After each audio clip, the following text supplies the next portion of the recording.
pessoas confundem, né? Confundem a autoaceitação com, como que eu vou dizer, a não busca. Essa autoaceitação de que precisa-se também priorizar o cuidado com a saúde mental. Porque a gente, quando vai fazer ali o planejamento ali da nossa semana, a gente põe tanta coisa como prioridade, a gente põe tanta atividade para fazer, e por que não, dentre elas, colocar ali o cuidado com a saúde mental? E existem tantas maneiras de se cuidar da saúde mental, né? Que a gente pode estar encaixando na nossa rotina. E aí, então, eu vou começar aqui falando um pouquinho do nosso assunto de ansiedade. Porque às vezes as pessoas confundem muito, sabe? E falam assim, ah, mas eu sou ansiosa, sempre fui. Sim, todo mundo sempre foi ansioso, porque a gente nasce com ansiedade. A ansiedade, ela é uma emoção.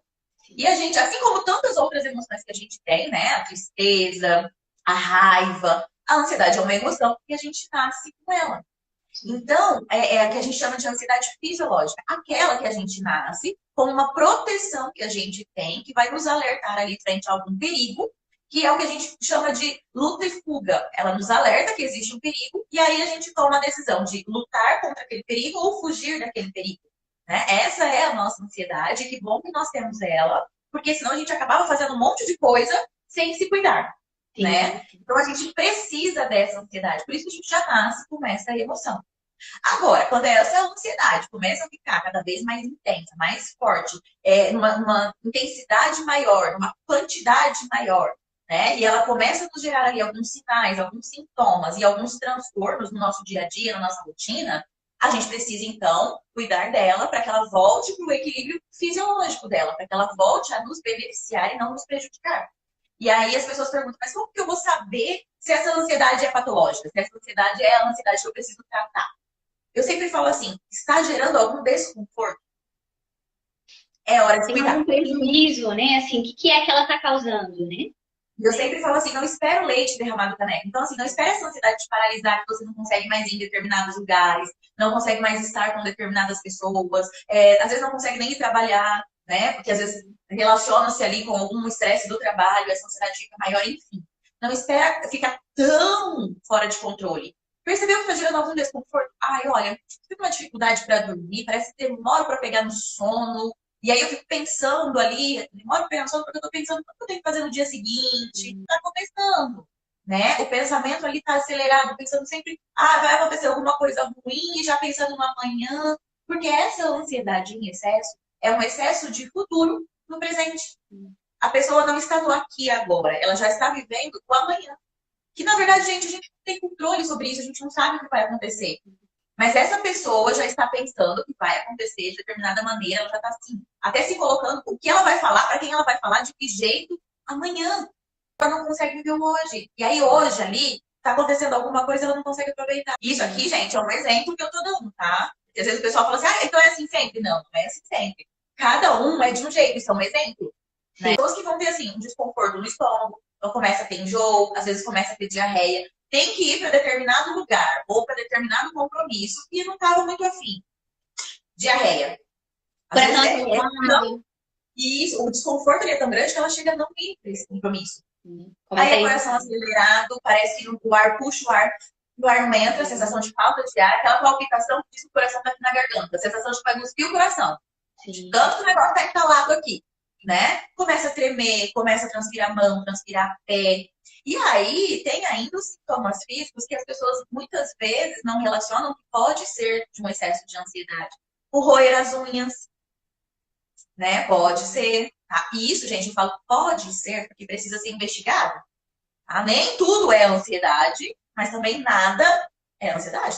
Pode ser, precisa ser avaliado, precisa ser olhado todo o contexto, né? Precisa ser olhado toda a demanda que essa pessoa vem trazendo ao longo da vida para estar com esses sinais e sintomas, para ver se realmente é do emocional, se é da ansiedade. Eu falo que nós, psiquiatras, as pessoas estranham que a gente peça exame, mas muitas vezes a gente pede porque a gente tem que descartar as causas orgânicas, as causas físicas, né? Tem gente que chega para mim e fala assim, doutora, eu tô com uma queda de cabelo terrível. Será que é da minha ansiedade? Então aí a gente tem que investigar alguns acometimentos físicos, orgânicos, que geram queda de cabelo, para poder falar, olha, é disso ou é daquilo? Né? É da ansiedade ou é, por exemplo, de problema de tireoide, problema hormonal? Né? Nem, nunca, nem sempre. Então, não vai ser sempre a ansiedade, mas também não vai ser nunca a ansiedade. Sim, Por isso precisa investigar, precisa avaliar, né? sim. E aí eu quis aqui colocar isso, pontuar isso aqui, antes da gente discorrer sobre autoaceitação também, porque eu quero que as pessoas entendam que hoje a gente está falando aqui dessa ansiedade que vai causar algum sofrimento, que vai causar algum prejuízo, essa ansiedade que está em excesso. E aqui ninguém está falando de curar a ansiedade, porque se a gente nasce com ela, a gente não tem como se curar dela. A gente precisa dela. Então a gente precisa do quê? A gente precisa deixar ela em equilíbrio a um ponto que ela não nos prejudique, pelo contrário, que ela nos ajude. Então todos nós vamos continuar sendo ansiosos, tendo a ansiedade em nós, tendo esta emoção. O que nós precisamos é deixar ela na maneira fisiológica, na maneira em equilíbrio, que não nos cause prejuízo.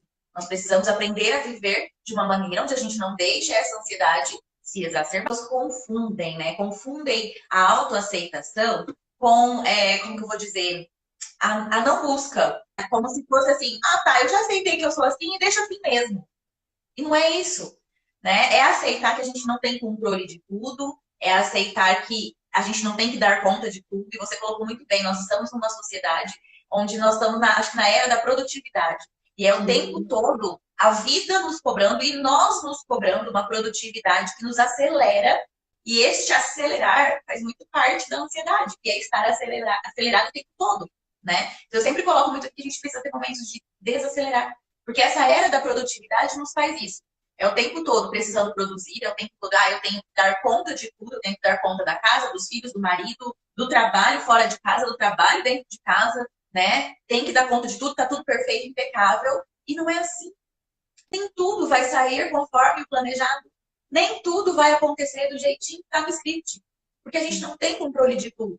Mas quando a gente tem uma visão do todo, a gente consegue traçar estratégias ali de que, se isso aqui não for neste caminho, eu posso conseguir ir pelo outro. Então, isso é o autoaceitar. Aceitar que você não está no controle de tudo o tempo todo, de que você não vai ser produtivo na intensidade que todo mundo cobra e você mesmo se cobra o tempo todo, né? Aceitar que se alguma coisa está fora do planejado, fora do organizado, fora do que você pretendia, por exemplo, a minha ansiedade pode estar fora do que eu planejei para ela. A minha ansiedade pode estar fora do controle. E aí, aceitar isso, que a sua ansiedade é uma emoção, que assim como tantas outras coisas podem fugir do controle, a sua ansiedade pode fugir do controle. Aceitar que, assim como tantas outras coisas não está dentro do script planejado, a sua ansiedade pode ter fugido desse script planejado. E aí, então, aceitar que, para corrigir isso, você precisa estar atento a isso. Aceitar que você precisa ter um olhar para isso, né? Eu falo que a autoaceitação é quando você aceita que aquilo ali não está dentro do que você estipulou, mas, ok, vamos acolher isso. A minha ansiedade está fora do que eu queria que ela estivesse, mas, ok, hoje eu estou assim e como eu posso melhorar isso? É porque quando a nossa mente não está bem, todo o resto, todo o conjunto não vai estar bem. Eu sempre falo assim, a mente é uma das pecinhas do nosso corpo, do nosso organismo. Nós somos constituídos de vários sistemas. E o nosso sistema, onde está a nossa mente, esse também está relacionado com todos os outros sistemas do nosso corpo. Então, vamos pensar numa máquina. Aí uma pecinha dessa máquina desajusta. Quanto mais a gente demora para corrigir essa pecinha, para ajustar essa pecinha, ela vai desajustando a outra, e a outra, e a outra. Daqui a pouco essa máquina acontece o quê? Pifa. O pneu furado. Furou o pneu. Você ainda consegue ir andando com o carro ali um período. Daqui a pouco esse pneu vai estourar e o carro vai parar de ver. Então, o pneu furou, você tem duas opções. Ou você já para ali, já troca esse pneu e segue a sua viagem tranquila, né? Ou você vai ficar ali protelando trocar este pneu até este pneu estourar. E aí, sabe Deus o que é que vai acontecer na hora que ele estoura. Então, assim, incomodou? Então, vamos olhar para isso? Como que eu posso, então, buscar uma ajuda para cuidar disso aqui? Evitar tentar também resolver tudo sozinho, né? Deixa eu buscar a ajuda de um profissional para eu olhar se é isso aqui mesmo e como que eu vou lançar mão de estratégia para melhorar isso aqui. Se curtiu o vídeo, dá um like e compartilha. E não se esqueça de se inscrever no canal para não perder nada que eu vou trazer aqui.